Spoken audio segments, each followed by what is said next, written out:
一个被逼到乡下，全家搬迁时口袋里只剩$24的破产家庭。如何培养出一个美国总统？1890年，德克萨斯州丹尼森铁路线旁边的一间漏风小木房里，戴维·艾森豪威尔迎来了他的第3个儿子德怀特。此时的艾森豪威尔家拿的是标准的天崩开局剧本，父亲戴维原本是个商人，碰上经济衰退，赔得血本无归，只好跑到铁路上打工，每个月拿$40的微薄薪水。家里除了几件旧衣服，唯一的重资产是一架漂亮的乌木钢琴，那是母亲艾达用父母遗产买的。可惜这间火车站旁的小木房实在塞不下这件艺术品，艾达只能咬咬牙把它留在了娘家。日子快揭不开锅了，德怀特刚满周岁，戴维在朋友的运作下跑到堪萨斯州的阿比伦找了份机修工的差事，月薪涨到了$50。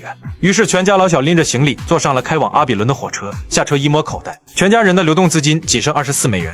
阿比伦是个什么地方？说好听点叫偏远小镇，说直白点就是穷乡僻壤，全镇5000号人，一大半是无家可归的新移民。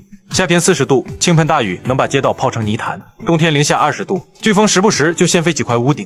就在这种恶劣环境里，母亲艾达又接连生了3个男孩，其中一个弟弟没扛过猩红热，夭折了，剩下的几个兄弟倒像野草一样结实抗造，而且饭量惊人。面对这群半大小子，填饱肚子成了关乎生死的大事，娇生惯养不存在的，能在这片土地上活下去就算赢了。1898年，命运给这个拮据的家庭发了一张不错的牌。戴维的兄弟借给他们一栋带地下室和顶楼的2层住宅，屋后有牲口棚，周围连着3亩地。艾达那家心心念念的乌木钢琴终于在客厅安了家。地盘一扩大，艾达立刻展现出老辣的项目经理手腕，买马耕地，养牛挤奶，鸡鸭猪兔一应俱全。3亩地除了种饲料，全辟成菜园，种上樱桃、梨子，搭起葡萄棚。在这个家里没有吃白饭的，每个男孩哪怕是刚出生不久的小弟，名下都分到了一块责任田。果树一熟，兄弟几个就推着小木车挨家挨户推销，除了买点盐和面粉，这家人基本告别了杂货店，日子硬是靠着这群人的双手一天天宽裕起来。母亲管后勤经营，父亲戴维负责抓纪律。戴维是个有学问的闷葫芦，精通英德双语，还能深啃希腊文书籍。他立规矩不靠吼，更不拿棍棒，靠的是一种令人生畏的威严。在这个家里，没人见过父母吵架，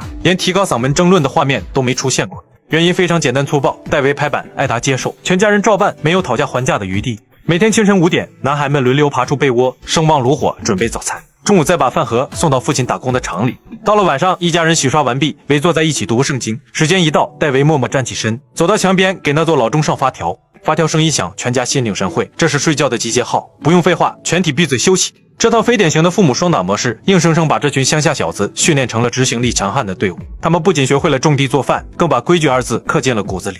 1898年春天，阿比伦下了一场罕见的暴雨，河水一触堤坝，淹了大片土地。这天中午，母亲艾达递给兄弟俩一个热气腾腾的饭盒，下达了死命令：去给爸爸送饭，快去快回。任务听起来很简单，但10岁出头的男孩脑子里永远装着一套危险的自选动作。刚出门，德怀特脑子一转，冒出一个大胆的提议：绕个道去看看洪水。哥哥一口答应，两人爬上防波堤，眼前的景象颇为壮观，白花花的水面一望无际，水波顺着狂风打转。德怀特眼尖，指着水面大喊：看，有条船！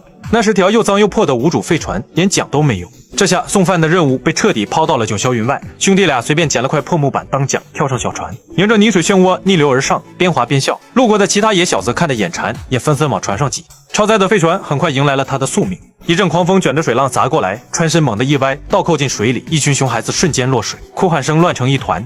灌了泥水的德怀特突然想起那盒午饭，伸手去捞，饭盒早被洪水冲没影了。万幸水不深，兄弟俩挣扎着爬上岸，浑身湿透，裹满黄泥。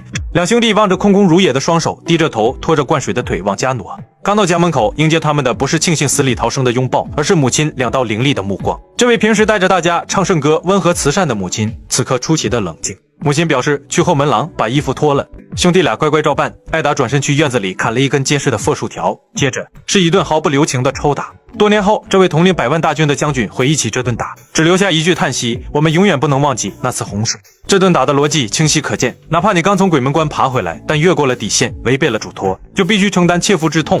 母亲艾达一生痛恨杀戮，在她的认知里，战争能把人变成野兽。她费尽心机，想在孩子们心中种下和平的种子。纵观艾森豪威尔的后半生，无论是缔造重塑美国经济版图的洲际公路系统，推动 NASA 与国防教育法的科技飞跃，还是在冷战高压下维持国家的和平繁荣，这些宏大的成就都深深烙印着他童年时代的家庭底色。一般人通常都把冷战的胜利带到了里根头上，但如果拉长历史的维度，里根只是跑赢了最后的冲刺，而真正设定好这场30年马拉松配速，并确保美国有足够体力跑到终点的人是艾森豪威尔。艾森豪威尔提出过一个著名的伟大方程式，他认为国家安全约等于精神力量乘经济实力乘军事力量，只要其中任何一项归0或者接近于0，最终的结果就是0。这是苏联十分恐怖的敌人。他像一个务实的堪萨斯农夫一样，知道不能为了防贼而把买种子的钱全拿去买枪。面对国内高涨的恐苏情绪和军工利益集团的施压，他展现出了强大的心理韧性。他不追求在自己的8年任期内获得某种彻底压倒苏联的虚假军事荣光，而是把资源注入到洲际公路、教育和民用科技中，打造了一个苏联根本无法企及的繁荣中产阶级社会。相比之下，苏联为了在军备上维持与美国的军事，将其大部分的资源、顶尖人才和工业产能都锁死在军工和重工业领域。